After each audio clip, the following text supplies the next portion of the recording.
The Starside Prophecy by Tirri.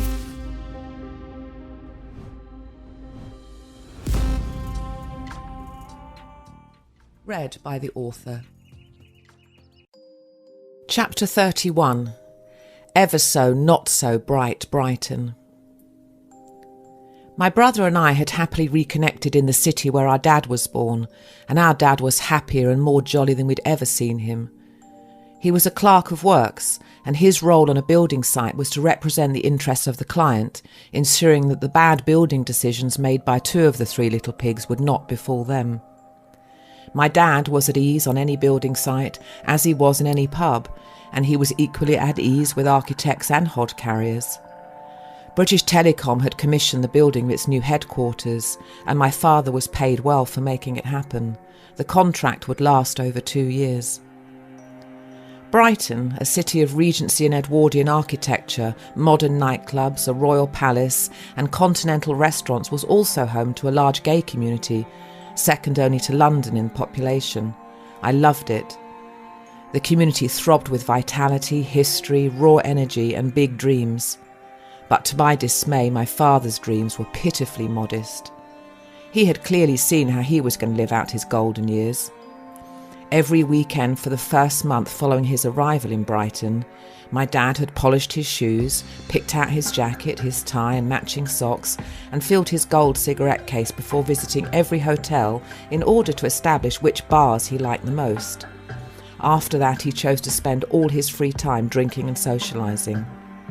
My father was able to present himself as a well-educated professional, and from the way he dressed and spoke, most guessed he had made a success of his life. He hadn't. We lived like hobbits in a small subterranean flat on a busy road amid bus fumes and honking horns. Although I loved the city, my home life was an embarrassment. The 5-storey terrace Edwardian residence was once home to a large and thriving family and their attendant servants. Now it had been separated into flats for families whose odds of thriving were minimal. The one-bedroom flat I begrudgingly called home was only supposed to be temporary. My father kept assuring us that he was looking for something roomier, with the solemn promise that it would happen by next week, a fantasy that never materialised.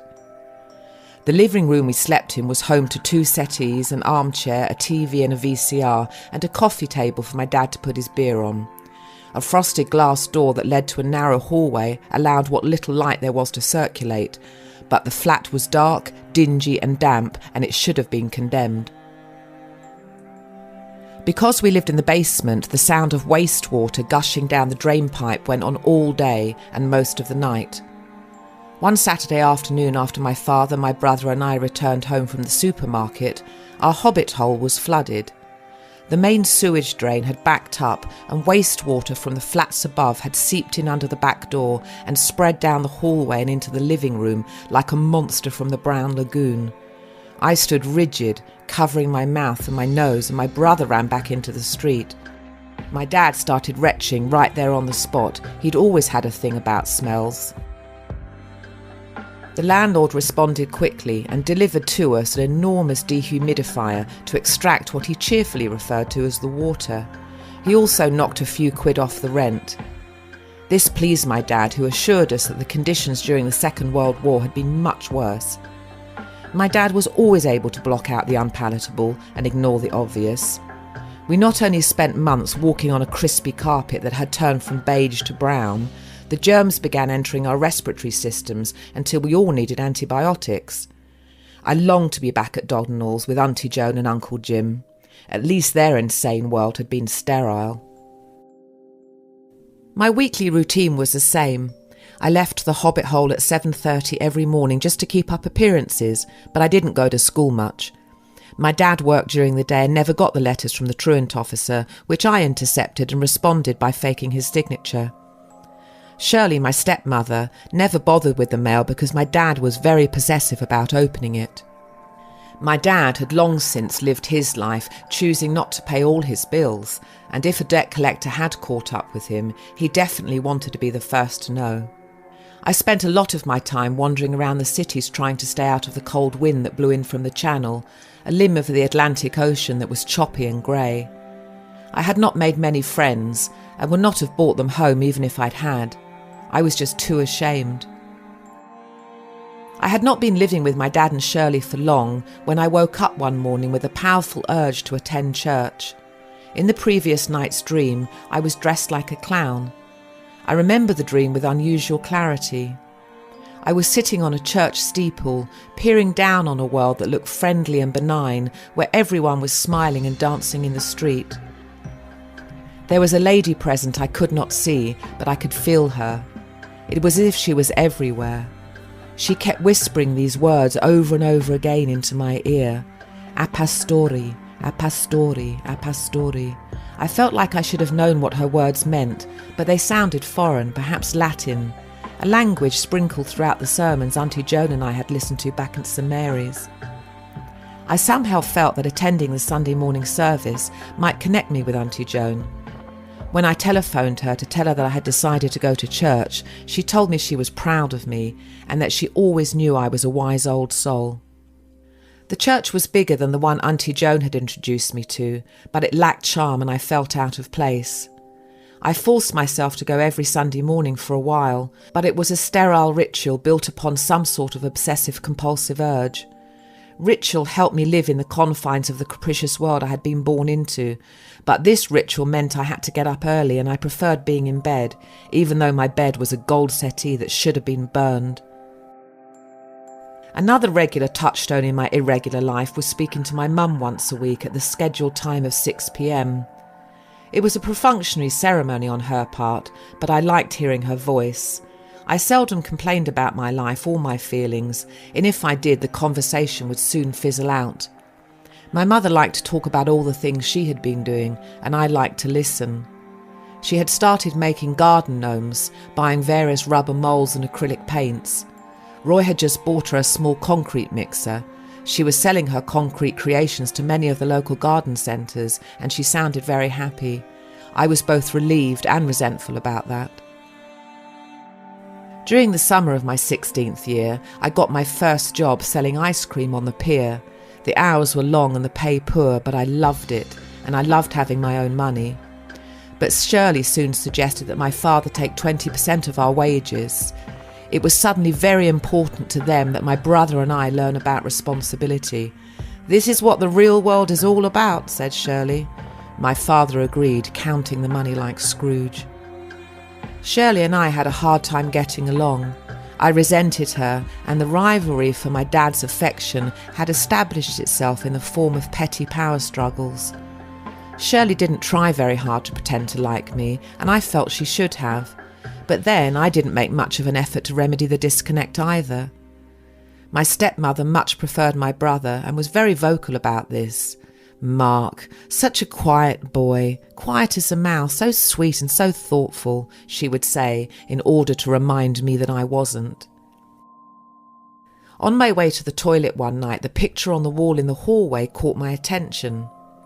It wasn't the first time I'd seen it, but it was the first time I'd noticed it. It was a print of Manet's A Bar at the Folies Bergère. Shirley had recently given it to my dad for his birthday. He loved all things Paris, and this tacky new acquisition stirred me unfathomably. I disliked the amateurish style of the brushstrokes, especially close up, but for some reason I couldn't take my eyes off it. I almost felt that the picture was watching me. On another night, Shirley and my dad were sitting in the small dining area that was really just the hallway connecting the kitchen and their bedroom. They were drinking brandy and the ashtray was full. In an unusual gesture of warmth, Shirley patted the seat next to her and asked me to sit down. She was tipsy but lucid, and she lit me a cigarette, which she handed to me. She offered me a glass of Asbach, a cheap German liquor that my dad had first acquired a taste for during the war. I accepted both, mixing the brandy with lemonade. My dad groaned. He knew what was coming, but I didn't. I just listened as my stepmother told me a story that confirmed yet again that life was just a never-ending battle of ongoing hardship and no one was exempt. By now I felt as though I'd been through this a million times, many more times than a single lifetime could hold, and every one of them had been filled with this kind of shit, but I held my tongue and I just listened. Shirley told me that about a year prior to meeting my dad, her then husband of 4 years had died of a heart attack while sitting on the toilet. Shirley's daughter Heather, who was only 15 at the time, found him. Shirley said his face was blue and his tongue was hanging out, and the family dog had been sitting next to him whimpering. This part really upset me. I told Shirley that I was very sorry about her loss, but she made it clear there was more to come. Apparently, the following week, after her husband had died, Shirley answered a knock at the front door. 2 policemen were standing there and had come to tell her that her 26-year-old firstborn son, Roger, had been found dead beneath the cliffs of Beachy Head.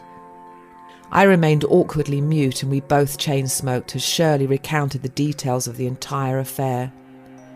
She told me how Roger had changed his mind at the last minute and tried to climb back up but failed, how his fingernails had been ground down, how the coroner had to look away as he told her this, how Roger's suicide had affected her other children. She resurrected every grim detail of both funerals and then told me that she always felt guilty, that somehow she should have prevented Roger's death. I immediately lit her a cigarette and assured her that it was not her fault. But I had no idea about any of it. I did not know any of these people. They were strangers with sad and pathetic lives. From then on, when I heard Shirley cry at night, I knew why. I would pull the pillow over my head and I knew my stepmother would be weeping into hers for the rest of her life.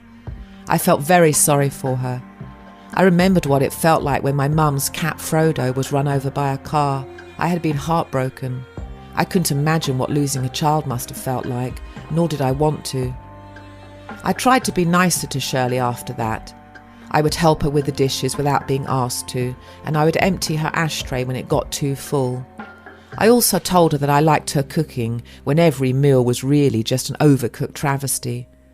My brother had gotten into the habit of secretly throwing his dinner out into the trash before absconding to the fish and chip shop down the road, even though the greasy fried food caused his skin to break out.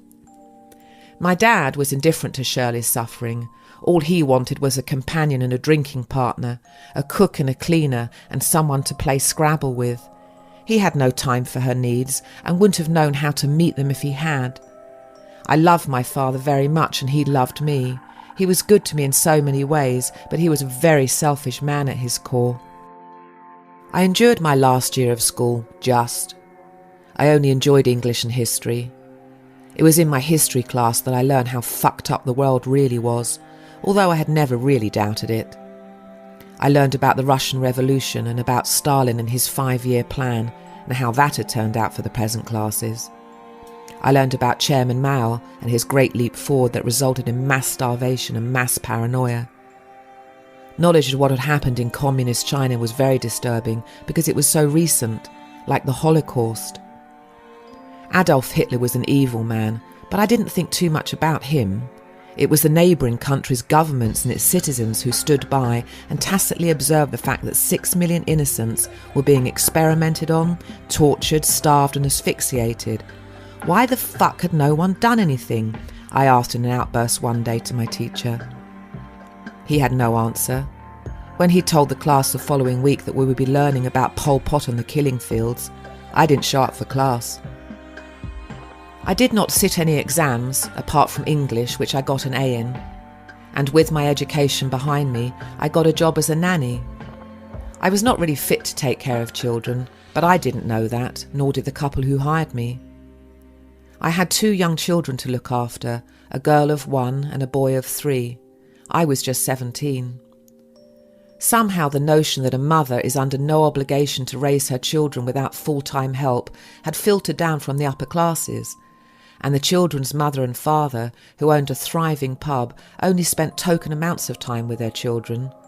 I was poorly paid to do what they didn't want to do. The mother found her daughter difficult to deal with, and it was obvious that the attachment she had with her son was much stronger. She reminded me of Angie, the landlady of the Vic in the soap opera EastEnders. The children's father had a macho image to maintain, and so we saw even less of him than the mother. But occasionally he did like to be presented with his offspring in the bar. I learned to ensure their noses were wiped clean and made sure their pyjamas were stain-free.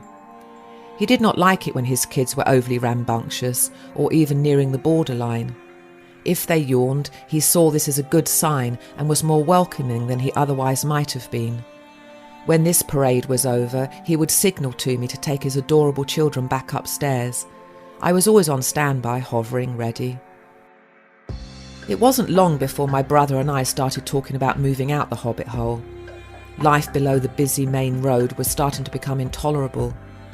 I was not sleeping and started to become irritable with the kids. My father was drinking a lot and so was Shirley, and their late-night singing binges kept us awake. My dad's favourite song was Burlington Bertie from Bow, and Shirley's was a beer anthem called Roll Out the Barrel. When my brother and I told my dad that we had been talking about finding a place together, he smiled and said he thought it was a great idea, and Shirley all but did a cartwheel. We were getting along better, but there was very little love lost. My dad said he would ask our current landlord whether he knew of any available flats. I didn't expect much, but to everyone's surprise, our landlord got back to my dad a week later to say that he had a bit of good news that would benefit us all. Apparently, the couple living above us had recently asked our landlord whether he would consider selling his flat to them. Our landlord was thrilled because he could use the equity to finance a new future. He wanted to move to London to be with his boyfriend. Our landlord told my dad the underground news that 2 flats had become available. One, our landlord had been cheaply renting himself for the last 2 years. He could legally sublet it, and all my dad had to do was sign the lease to guarantee the rent, and my brother and I could move in. This was a below-board arrangement that my brother and I knew we were being drawn into, but we were glad about it. We understood that to remain low-key was pivotal in not attracting the attention of our new landlord, who was expecting a middle-aged couple to move in, definitely not 2 teenagers. The other available flat was a conversion in a 3rd-floor Regency building directly on the seafront. It had a beautiful ocean view and my dad and Shirley were ecstatic. This all meant that the landlord could offload the Hobbit hole to a couple who thought it was a perfect addition to the flat above they already owned. Everyone was happy. Everyone. My dad, Shirley, my brother, myself, our landlord's boyfriend, and the upstairs neighbours. Over the coming weeks, the necessary arrangements were made for us all to part ways. My mum helped us with a deposit as well as the first month's rent. She didn't do this out of the goodness of her heart. She did it because she didn't want us showing up homeless on her front doorstep. I sometimes wished I'd had the balls to do just that, just to see her reaction. In this daydream, she saw me from the upstairs bedroom window and hid rather than answer the front door. I went through the back door. The thought made me laugh a lot. The flat we were offered was furnished, and my brother said he would be fine sleeping on the settee in our new living room, which, by comparison to our dad's place, was huge and airy and bright, and I could have the bedroom. My dad would only be a couple of miles away, and we knew we could visit any time we wanted to. On the day we left the Hobbit hole, I hugged my father goodbye. He never offered us much material comfort, but there was always a settee to sleep on and a meal if we needed it. I would miss him a lot because he was my dad, albeit a deadbeat dad most of the time, but I always knew he loved me, and he did not have any regrets about us being a part of his life. And as I matured into a young adult, he was very good at affirming how great he thought I was. He was proud of me and liked to show me off. He thought I had spunk and was funny. Likewise, he always introduced my brother as his handsome young man from Richmond with big blue eyes who looked just like his dad. I was happy for my dad because the life he had always believed in suited him perfectly. Shirley was much happier too. She could now walk to work and in heels which she loved. The Norfolk Hotel was less than 5 minutes away by foot, so no more buses for Shirley, and she loved her job in the Muse Bar. The clientele were an eccentric and eclectic bunch. Some openly gay, some cross-dressers, some with fetishes that were subject to judgment in the more conservative areas of Brighton. All the customers loved Shirl because Shirl never batted an eye at any of it. She had not only been born and raised in Brighton, and so had seen it all, but she'd had her fair share of tragedy too. In fact, many of her customers had helped her through her tragedy precisely because they had seen their fare of tragedy as well. Unfortunately, the new living arrangement did not translate into a healthy new beginning for my brother or I. The accommodations were much better, but my brother and I had been through a lot of psychological extremes which had taken their toll on our emotions. We were mentally unbalanced and got into endless loud and ugly arguments. The elderly neighbours upstairs could not stand us, and the landlord wanted us gone when he found out that he had been duped. But stringent eviction laws protected tenants, and so my brother and I knew it would be months before we would be turfed out. There were days when my brother and I did manage to restore harmony, but I was fickle and moody, and my brother was plagued by feelings of inferiority. Roy had done this to him, while my mother had turned a blind eye. I had been a nanny for over 9 months. I found it exhausting, and I did not know it at the time, but I was very anemic, and the lack of oxygen in my blood caused a constant lethargy that I just thought was a normal part of being human.